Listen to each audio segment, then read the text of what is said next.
Hello प्रिय छात्रों, नमस्कार। स्वागत है आप सभी का रमाशीष स्टडी में। मैं आज की इस वीडियो में वचन का डिफिनेशन और वचन का प्रकार बताने वाला हूं। यदि आप इस चैनल पर नए आए हैं तो इस चैनल को सब्सक्राइब कर ले और वीडियो को लाइक कर दीजिए। यदि आपको संस्कृत का और पाठ देखना है तो संस्कृत में अनुवाद कैसे करें, संस्कृत में लकार कितने होते हैं, ये सभी का वीडियो बना हुआ है। इसी वीडियो के डिस्क्रिप्शन में वो सभी का लिंक दिया गया है। तो चलिए इस वीडियो में जानते हैं वचन किसे कहते हैं, वचन के प्रकार। आइए अब संस्कृत में वचन का डिफिनेशन जानते हैं। जिससे किसी पदार्थ की संख्या का बोध हो उसे वचन कहते हैं। जिससे किसी पदार्थ की संख्या का बोध हो उसे वचन कहते हैं।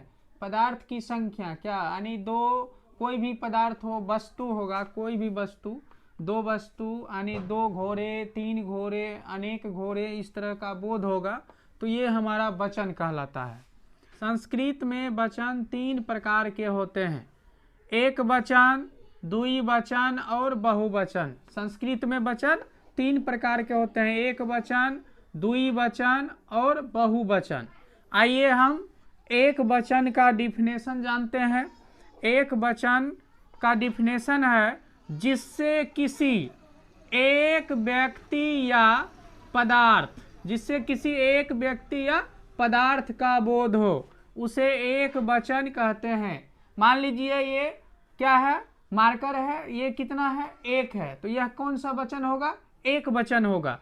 तो इसी तरह से जिससे किसी एक व्यक्ति यानी एक व्यक्ति या पदार्थ या वस्तु का बोध हो उसे हम एक वचन कहते हैं। जैसे देखिए अश्वा, अश्वा मतलब एक घोड़ा, यानी ये घोड़ा क्या है, पुल्लिंग है तो पुल्लिंग लिख दिए।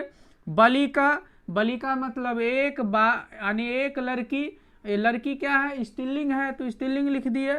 फलम, फलम यानी एक फल होगा तो फल क्या है, नपुंसक लिंग ना, नपुंसक लिंग है तो इसे हम नपुंसक लिंग लिख दिए।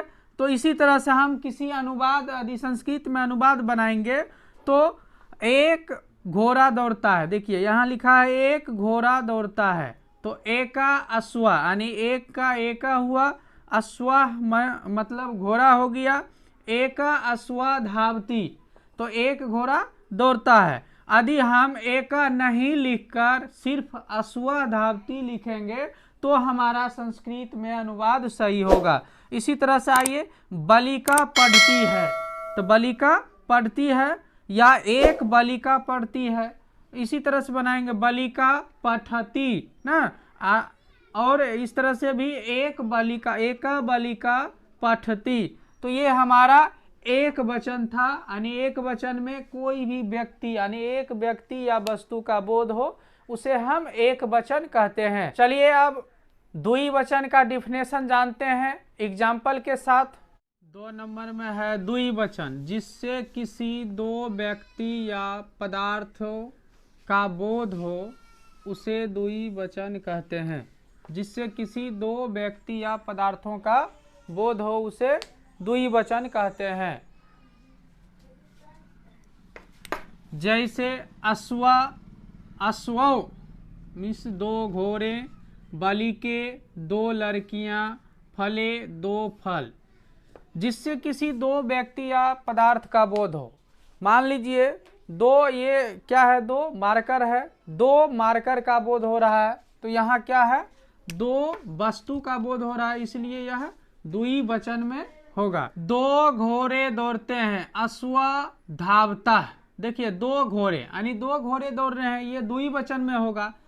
कोई भी वस्तु या पदार्थ का बोध यानी दो वस्तु या पदार्थ होगा तो वह द्विवचन होता है। तो दो घोड़े दौड़ते हैं, अश्वा धावता। दो लड़कियां दौड़ती है तो बालिके धावता। तो इस तरह से ये द्विवचन हो गया।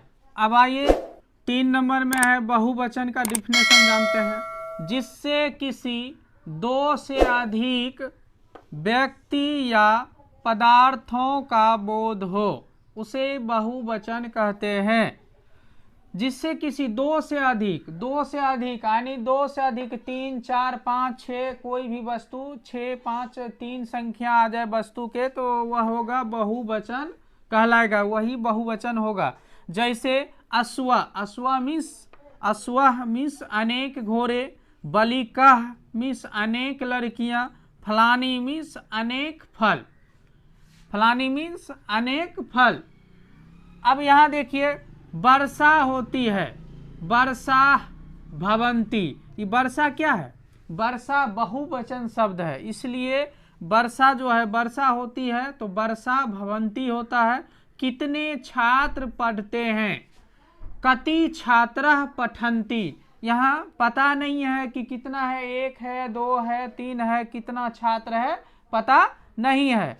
यह क्या है? कितने छात्र पढ़ते हैं, कति छात्र पठन्ति। तो ये हमारा बहुवचन का अनुवाद है। आई होप कि आप अच्छे से समझ गए होंगे। यदि आपको इस वीडियो अच्छा लगा तो इस वीडियो को लाइक कर दीजिए और चैनल पर नए आए हैं तो चैनल को सब्सक्राइब कर दीजिए। आज के लिए इतना ही।